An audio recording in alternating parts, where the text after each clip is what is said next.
마태복음 27장 45절부터 해서 53절까지 말씀. 제6시부터 온 땅에 어두움이 임하여 제9시까지 계속되더니 제9시쯤에 예수께서 크게 소리질러 이르시되 엘리 엘리 라마 사막다니 하시니 이는 곧 나의 하나님 나의 하나님 어찌하여 나를 버리셨나이까 하는 뜻이라. 거기 서 있는 자 중 어떤 이들이 듣고 이르되 이 사람이 엘리야를 부른다 하고 그 중에 한 사람이 곧 달려가서 해면을 가져다가 신 포도주에 적시어 갈대에 깨어 마시게 하거늘 그 남은 사람들이 이르되 가만두라 엘리야가 와서 그를 구원하나 보라 하더라. 예수께서 다시 크게 소리 지르시고 영혼이 떠나가시니라. 이에 성소 휘장이 위로부터 아래까지 찢어져 둘이 되고 땅이 진동하며 바위가 터지고 무덤들이 열리며 자던 성도들의 몸이 많이 일어나되 예수의 부활 후에 그들이 무덤에서 나와서 거룩한 성에 들어가 많은 사람에게 보이니라. 아멘. 예수님께서 십자가상에서 죽임을 당하실 때 제6시부터 온 땅에 어두움이 임해서 9시까지 계속되었다 그랬어요. 그러면 몇 시간 동안 어두웠다는 겁니까? 3시간 동안이죠. 여러분, 해가 깜깜하게 어두워지는 걸 뭐라 그럽니까? 개기일식이라고 하는 거죠. 아마 태양과 달과 지구 사이에 일직선에 서면서 그렇게 일식이 진행된 것 같아요. 그래서 우리는 지금 그게 개기일식이 과학적인 현상이라고 알고 있지만은 이 당시의 사람들은 갑자기 해가 사라지고 깜깜하게 되면 얼마나 그 충격이겠습니까?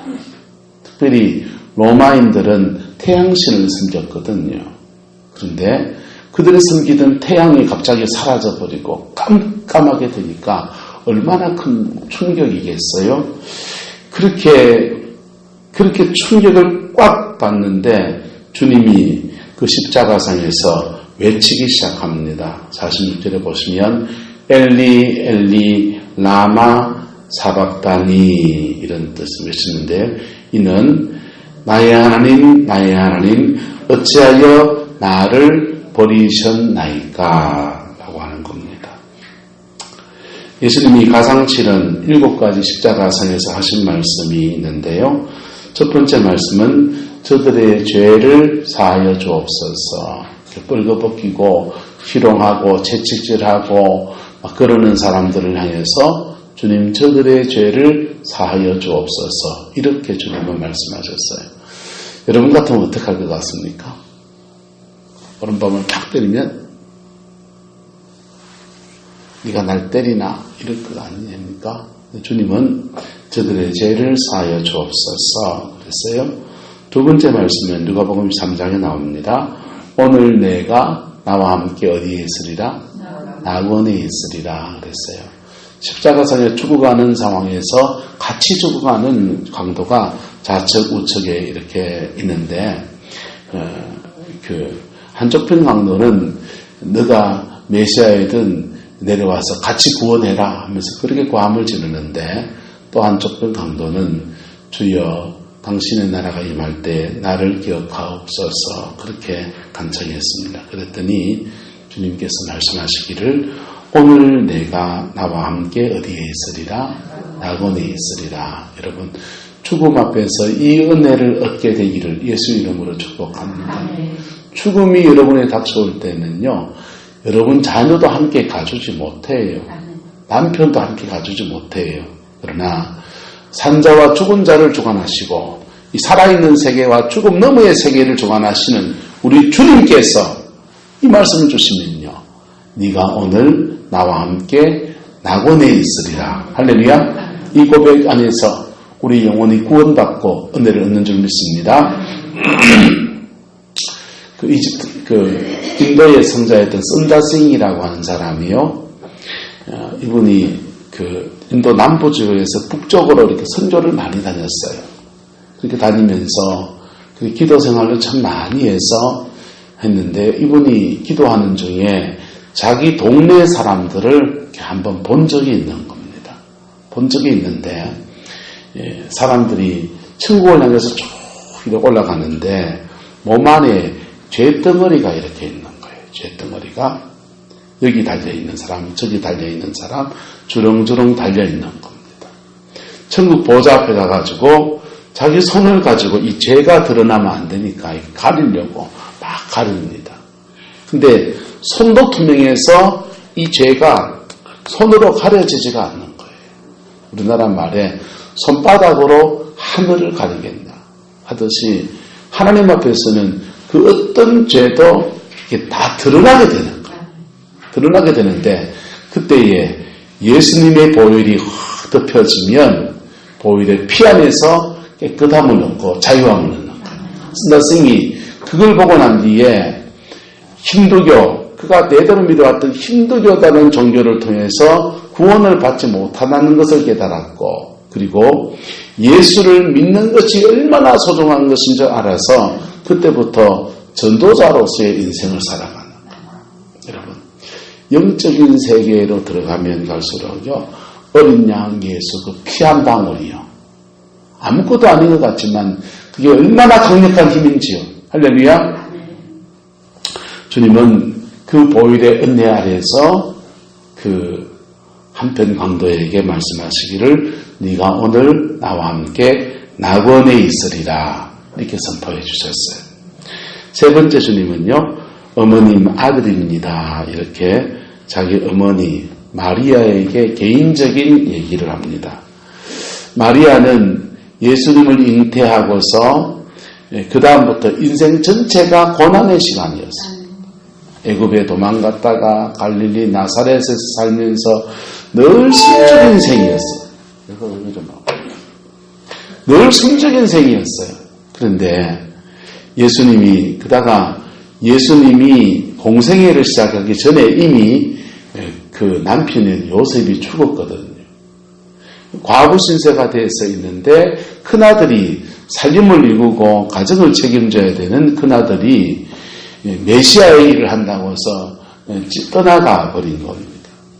그래서 마리아는 아가씨 때 천사가 나타나서 네가 그리스도를 낳을 거다 할 때 주의 계집종이니 주의 뜻대로 이루어지게 하옵소서 그랬던 믿음은 어등한 데였고, 공생애 동안에는 거의 예수님을 발목을 잡으려고 하는 그런 역할로 막 등장합니다.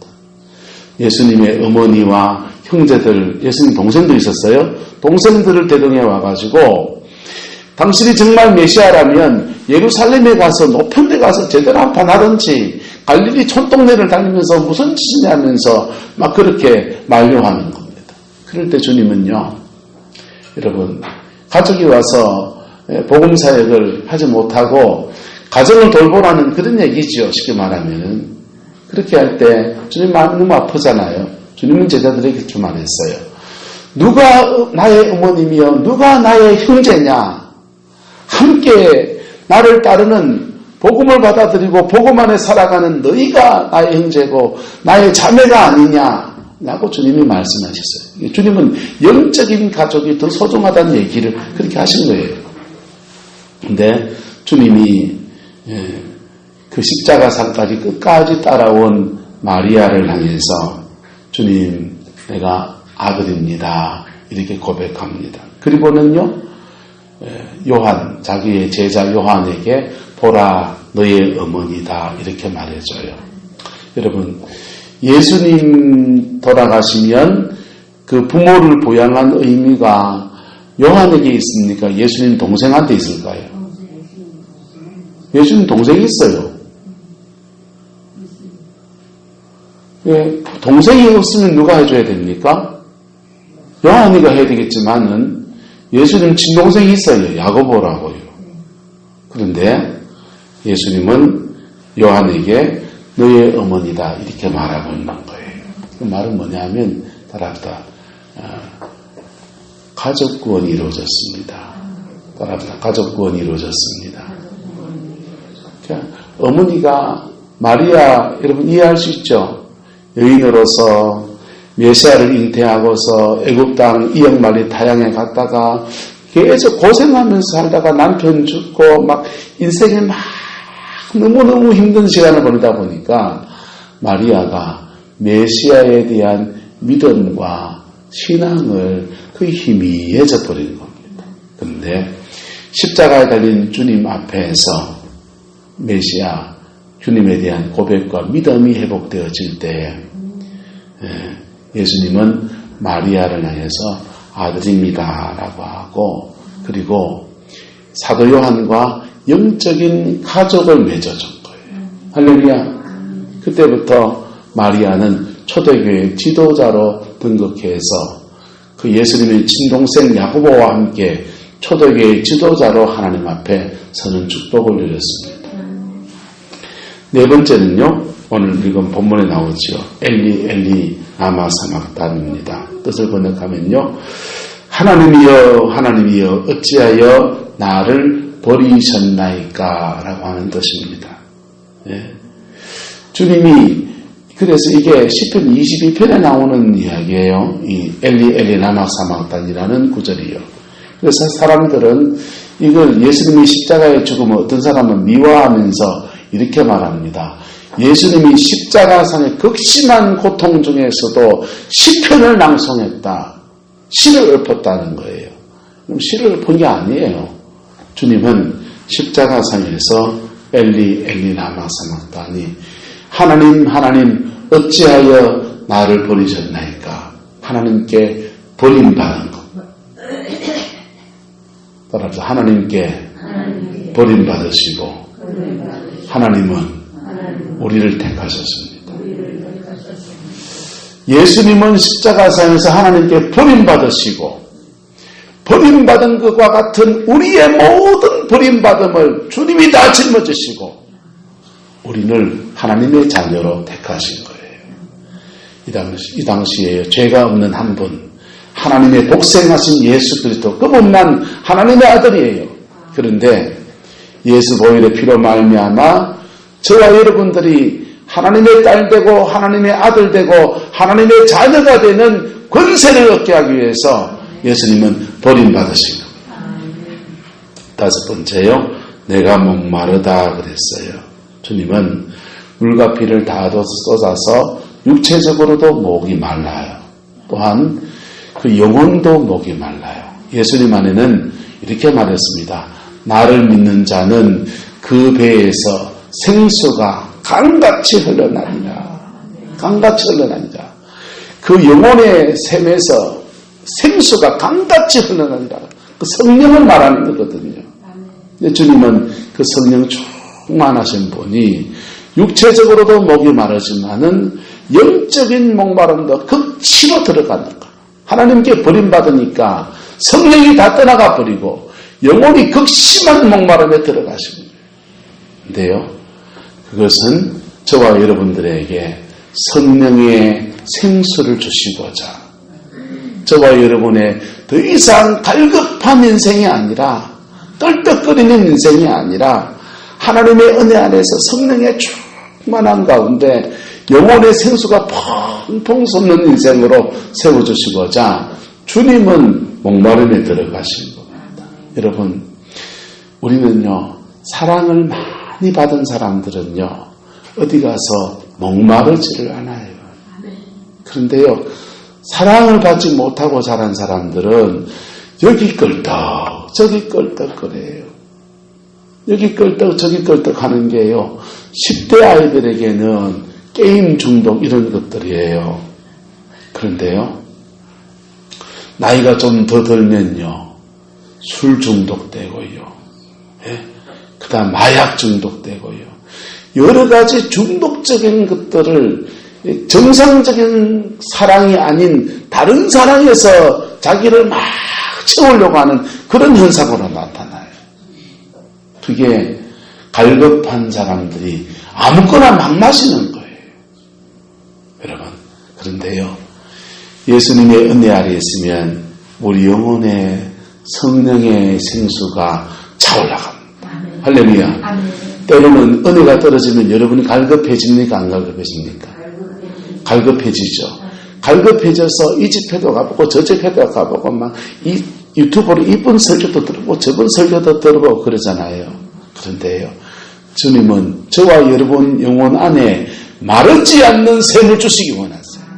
그래서 주님은 십자가상에서 내가 목마르다, 실제로 목마르신 겁니다. 여섯 번째는요, 내가 다 이루었다 그랬어요. 이 다 이루었다는 말은요, 법적인 용어예요. 이거는 따라서 다 지불했다, 지불했다라는 뜻이에요. 이거는 가게에 가서 밥 먹고 난 뒤에 3번 테이블 지불됐습니다 할 때 다 지불했다라는 뜻이에요. 헬라어는 케켈케스타라는 뜻입니다. 근데요, 주님은 십자가상에서 우리의 죄를 위해서 수치도 당하시고 저주도 받으시고 채찍에 맞아서 육체도 상하시고 모욕도 받으시고 가시관도 쓰시고 죽음에 들어가시고 아들에서 버림받으시고 몽땅 다 지불하신 거예요. 인간의 죄에 대한, 죄 때문에 일어난 모든 그 뒤에 따르는, 죄에 따라오는 것도 있거든요. 죄에 따라오는 그 모든 저주까지 주님은 다 지불하신 거예요. 케켈케스타, 다 지불한 겁니다. 그래서 그 보혈의 피 안에서 믿음 가지고 나가면 다 지불했기 때문에 우리는 그 혜택을 누릴 수 있는 은혜가 주어지는 거예요. 할렐루야. 한번 보세요. 주님은 밥상 다 차려놓고 우리한테 뭐만 얹으라고요? 숟가락 하나만 얹으라고 하는 거예요. 무엇으로? 믿음으로. 무엇으로요? 믿음으로. 이사야서 55장은 말하기를요, 너희 목마른 자들아 물로 나오라.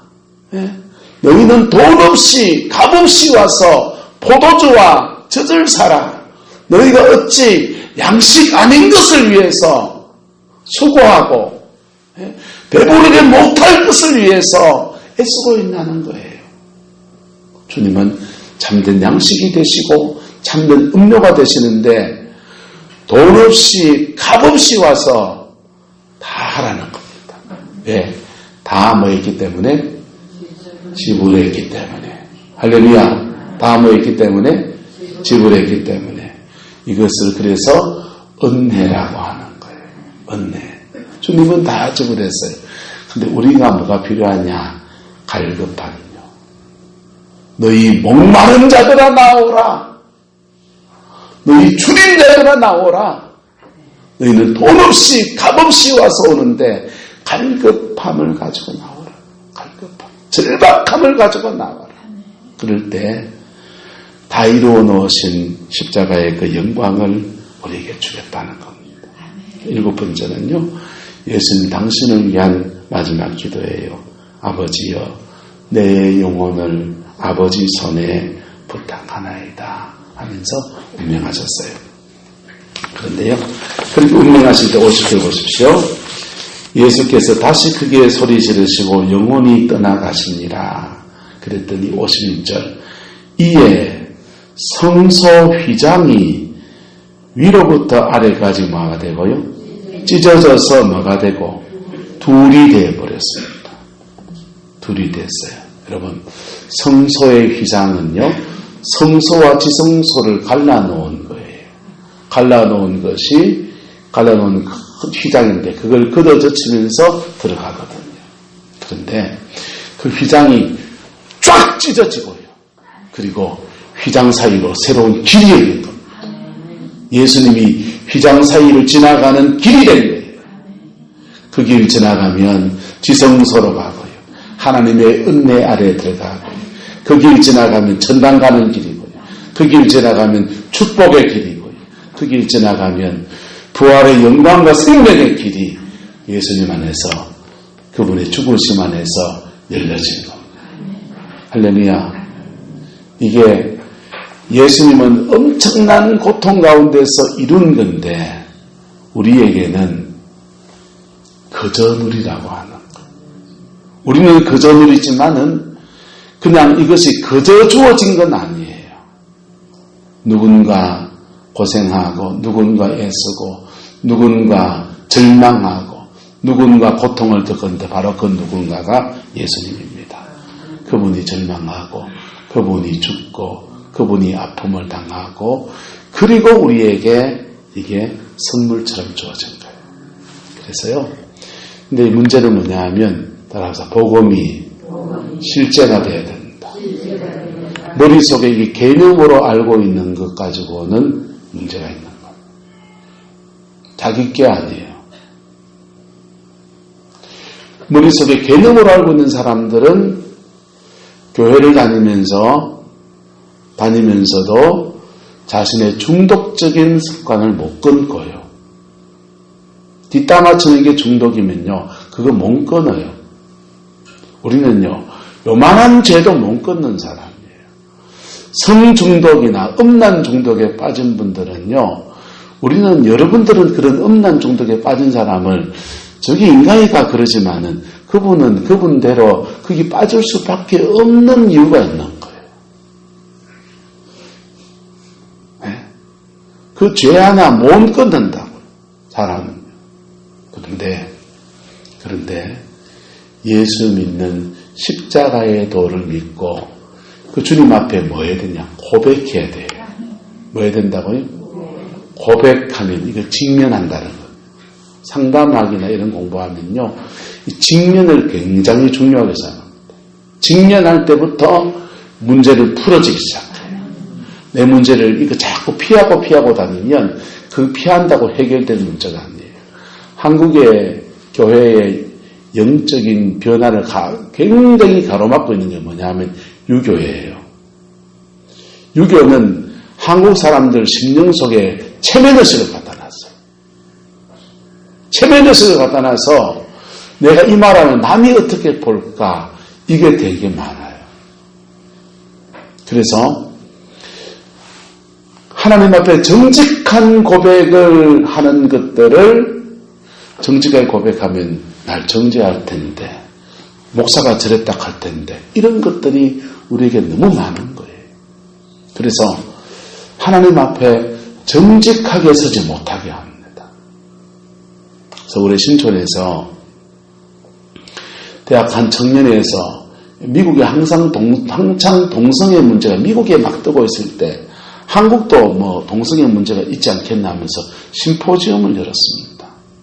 그리고 그 심포지엄에서 동성애 문제에 대해서 발제를 하고 한국 사회에도 곧 동성애 문제가 생길 거다. 교회가 어떻게 대책을 세울 것인가 그런 얘기를 막 했어요.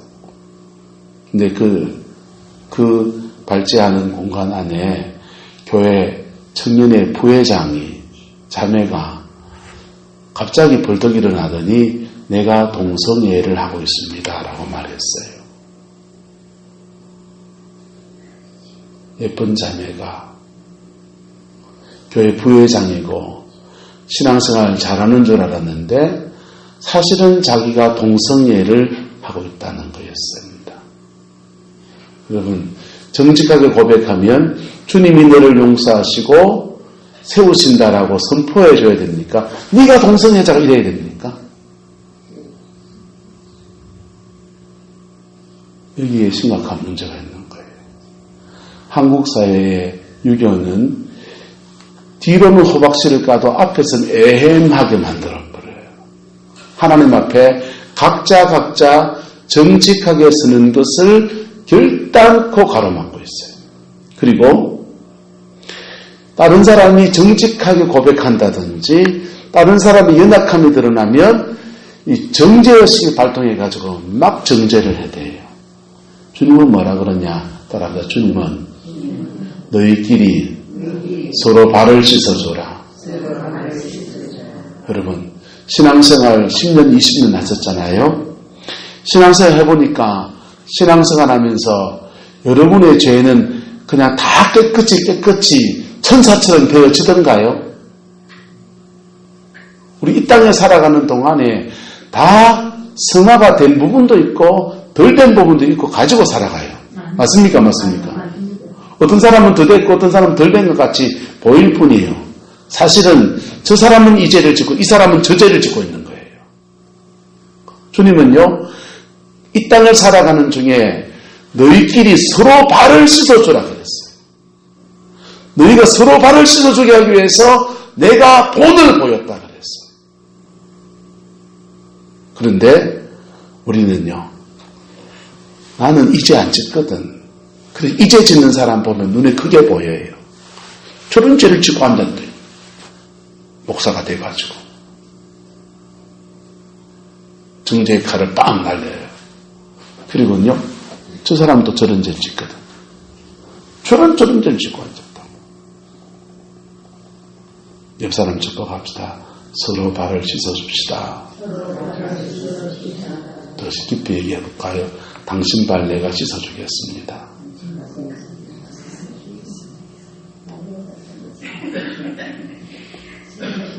네. 주님은 서로 발을 씻어주라 그랬어요. 죄가 드러났을 때 서로 씻어준다는 말은 서로 중보해준다는 말이에요. 뭐 해준다는 말이라고요? 중보해준다는 말이에요. 주님이 너의 죄를 덮어주시고 회개할 때를 주시도록 내가 중보하겠습니다 라는 거예요. 여러분, 다른 사람이 죄 지적질 많이 하는 분들이 그 사람에 대해서 정말 중보기도 하면서 말할까요? 입에 달린 말로 할까요? 하면서 하는 경우가 많아요. 집사님 훌륭하신 분이고 죄송합니다. 전 그런 경우 별로 못 봤어요. 지적질이 버릇이 된 사람들이에요. 그건 유교의식이라고요. 무슨 의식이라고요? 신앙생활하고 있지만 유교의식이 아직 덜 빠진 거예요. 예수님 의식은요, 서로 발을 씻어주는 겁니다. 내 발 내놓고 네 발 내놓고 서로 발을 씻어주는 거예요. 우리는 이 땅을 살아가고 사면서 천국 갈 때까지 덜된 인간으로 공사적으로 살아갑니다. 그래서 서로 발을 씻어줘야 돼요. 할렐루야. 여러분, 가족으로 살아갈 때 남편은 아내를 지적질하고 아내는 남편을 지적질하고 아들은 어머니를 지적질하고 딸은 아버지를 지적질하면 집안 꼬라지가 어떻게 됩니까? 그리고 그렇게 지적질 당할 때, 여러분 지적질 당할 때 여러분은 그게 고쳐집니까?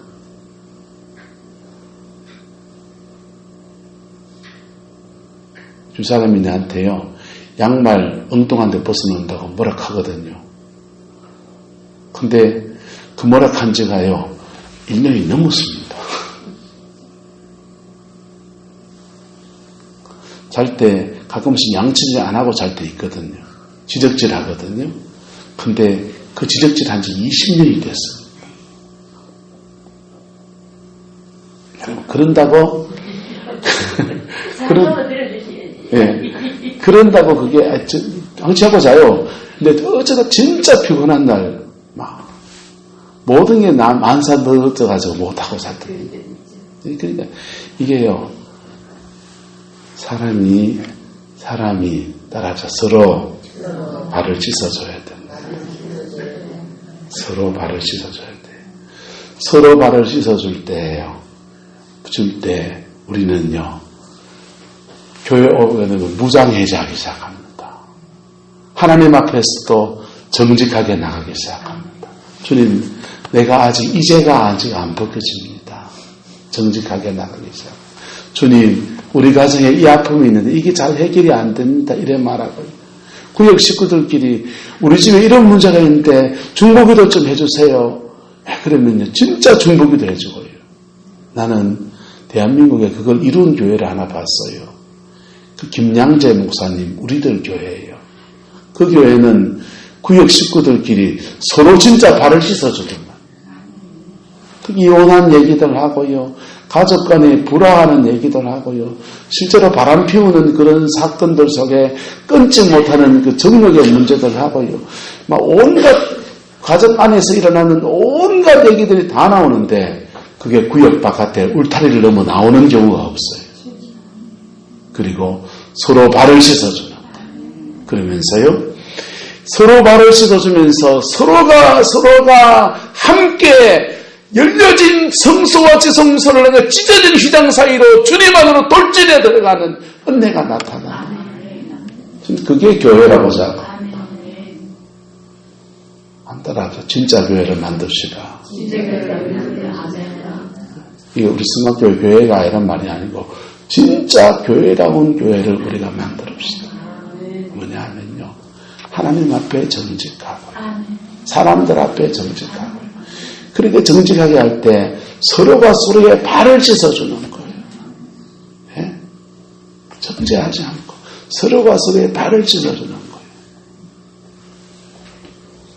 주님은 성소의장을 찢으시고 그리고 무덤이 열면서 작은 성도, 구약의 성도들이 많이 일어나서 예수님 부활 후에 그들이 무덤에서 나와서 거룩한 성 예루살렘에 들어와가지고 부활하신 주님과 함께 같이 나타나면서 그렇게 죽음을 넘어가는 진리, 부활의 영광이 무엇인지를 제자들에게 500여 명에게 120명들에게 나타나 보이시면서 예루살렘 교회가 형성이 되고 오늘 우리도 이 복음 안에서 구원의 길을 걸어가는 역사가 이루어지게 되었습니다.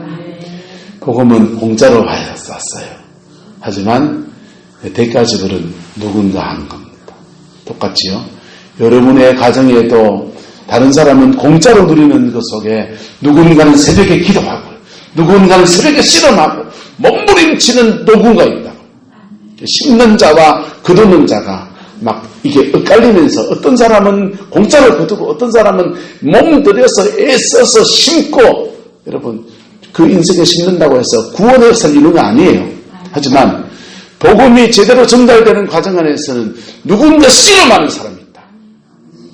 누군가 씨름하는 사람이고 누군가 몸부림치는 사람이고, 그리고 그 안에서 누군가는 혜택을 누리는 거예요. 할렐루야. 여러분의 가정 안에서 이 복음의 아름다운 역사들이 이루어지고 풀어지고, 그래서 모두가 천국도 갈 뿐 아니라 이 땅에서도 천국을 누리는 은혜가 있기를 예수 이름으로 축복합니다. 기도하겠습니다. 사랑과 은혜가 많으신 아버지 하나님, 주님의 나라가 이루어지기 원합니다. 주님의 뜻이 이루어지기 원합니다. 아버지의 그 영광을 저에게 부어주시고 아버지의 그 신실함을 저에게 더하여 주셔서 십자가에 죽은 예수, 나의 죄 위에 죽은 예수, 우리 가족을 위해서 죽은 예수의 은혜가 우리 가정에 풀어지게 하시고 우리 성광교회에 풀어지게 하시고 이 구름포 땅에 풀어지게 해주셔서 영원히 구원을 받고 아버지 천국을 소망하며 아버지 무너졌던 인생들이 회복되어지는 놀라운 역사가 있게 축복하여 주시옵소서. 질고 중에 있는 자들에게 치유의 역사가 일어나게 하시고 가난 중에 있는 심령들에게 하나님의 부요함의 역사가 풀어지게 하시고 영혼이 갈급한 자에게 성령을 부어주시고 아버지 하나님 관계들 속에서 사람들 관계 속에 어려워하는 자에게 복음의 능력 안에서 화해와 용서와 회복의 역사가 이루어지게 우리 하나님 주장하여 주시옵소서. 여호와께서 함께해 주시길 원합니다. 예수님의 이름으로 축복하며 기도드리옵나이다. 아멘.